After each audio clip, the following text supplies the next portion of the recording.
Hi, everybody. My name is Mark Dunning. I'm the chairman of the Usher Syndrome Coalition, and I have now she's 20, almost 20-year-old daughter who has Usher Syndrome Type 1B. I'm recording this in Boston, Massachusetts, but I was fortunate the last couple of years to have actually spent Usher Syndrome Awareness Day in Australia with Holly and Emily. So I am there in spirit again this year, if not in body. I'm actually about to run up a mountain in Alaska by the time you're seeing this. I'm spending Usher Syndrome Awareness Day in Fairbanks, Alaska with a family that has Usher Syndrome, and we're running a marathon there. So unfortunately, I couldn't be in Australia this year, but I am very happy to have been asked to do this presentation. We held a Usher Syndrome International Usher Syndrome Symposium in Germany over the summer, and we had a whole bunch of researchers there. Most of the leading researchers in the world were there talking about the science, and I think you'll see a lot of that here today as part of this meeting here. You'll get to learn a lot about the new research that we learned in Germany. I was fortunate enough to be asked to speak there as well. And what the message that I gave to the researchers was that while I know that they are very knowledgeable about Usher syndrome, I urged them to gain an understanding of Usher syndrome. That's different than knowledge. Understanding is knowledge plus empathy. And so being a researcher who has a lot of knowledge about how the disease works is important, but it's also more important, I think, to really have an understanding and empathy towards how people feel who have Usher syndrome. That can be pretty hard because I personally don't have Usher syndrome. I have a daughter who has Usher syndrome. So I'm not deaf, and I'm not losing my vision. And so it can be hard for me to fully understand what she goes through. But for my job, I'm able to travel quite a bit. And last summer, I actually spent most of my summer living in Paris, which was terrific, except there was one problem. Je ne parle pas français. I don't speak French. Je parle un peu. I speak a very limited amount of French. But it gave me a lot of insight into what life is like for my daughter and for people who have Usher syndrome, because gaining access to the language and being socially involved with people in France was very difficult for me because of my limitations with the language. And when people are deaf, they face many of the same sort of issues that I faced. For instance, it helped me a lot when people spoke slowly. In fact, the phrase I knew best was lentement, s'il vous plaît, which is speak slowly, please, because it was so hard for me to follow people when they spoke really fast. In fact, this is the second time I'm doing this recording because I realized the first time that I did it that I was speaking really fast and that's not really appropriate for this audience. And I also found that it was difficult to feel like I was really involved in the conversations that were going on.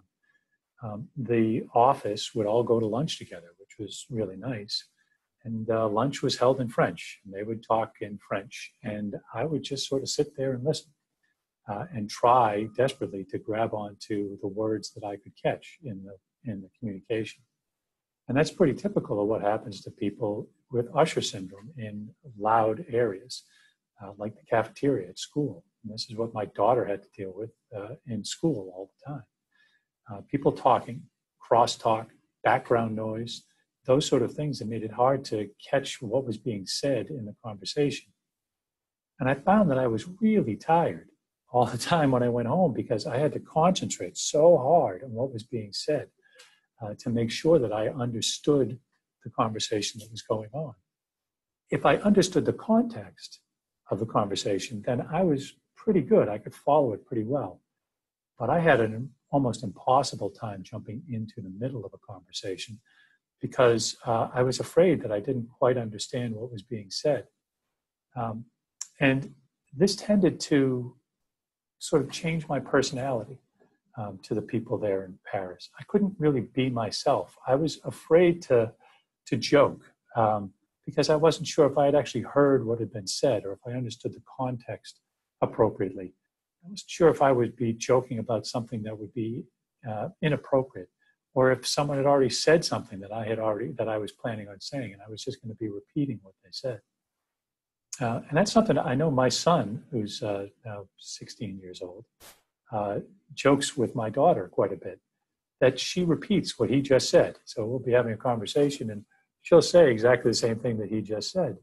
And it's because she she understood the conversation was going on and she was able to follow it, but she didn't catch everything that was being said. And when Jack would say something, she would miss it, and then she'd say the exact same thing.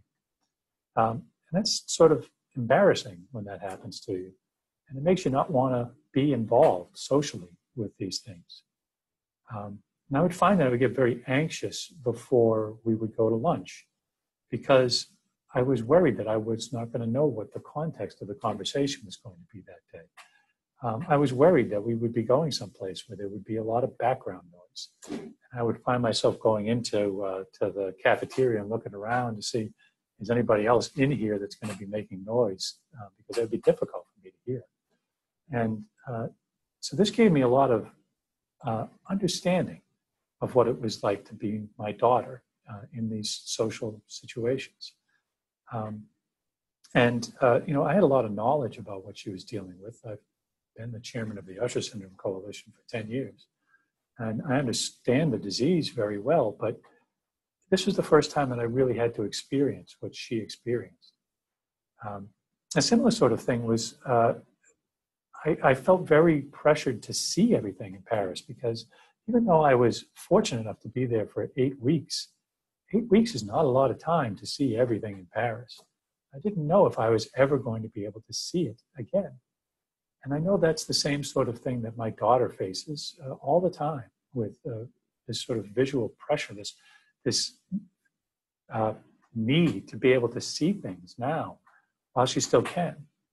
All of that stuff tends to make you really anxious and makes it feel like you're almost afraid to slow down and not be doing something all the time because you're worried you're going to miss something. And at the same time, though, like I said, the hearing loss part of things made it very difficult to want to go out and be social. And ultimately, that's what we're trying to cure here. When we talk about a cure for Usher syndrome, it's not the disease that's the problem. It's not losing your hearing or losing your vision that's really the scary thing. It's the social isolation that comes with those things.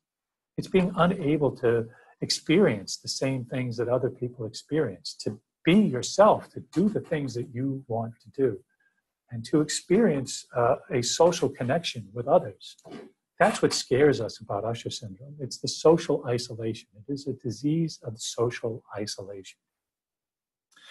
And so that's why we started the Usher Syndrome Coalition 10 years ago, because we wanted to connect with other people who had Usher syndrome, people who understood us, who knew that when we were talking, we needed to face them so that they could read our lips. People who understood that if you were speaking and there were sign language interpreters standing here, maybe over there or over there, that you needed to speak slowly so that the interpreters could catch up and communicate that across.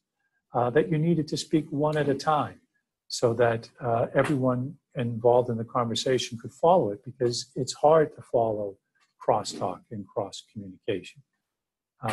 People who look out for each other when they're walking around and understand that, hey, there's a pothole right there, don't step in it.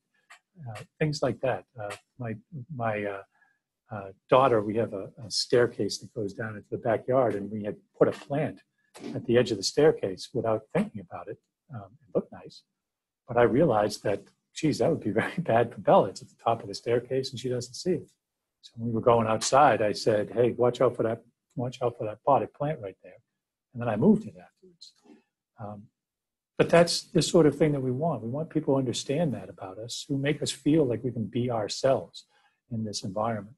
And that's what you have here today. Look around you. There are all sorts of people here who have an understanding of what it's like to have Usher syndrome.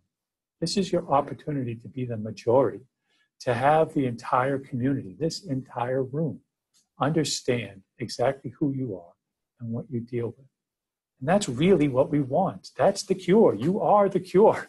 By staying together, by working together, by developing a community together, you have the most important aspect of treating Usher syndrome. You are treating the social isolation. And there are researchers out there, and I know there's some in the room here today, who are looking for ways to treat the physical aspects of Usher syndrome. And they're getting close. There's a lot of great research coming, and you'll hear about it. But what's more important is that we treat the social isolation in the short term.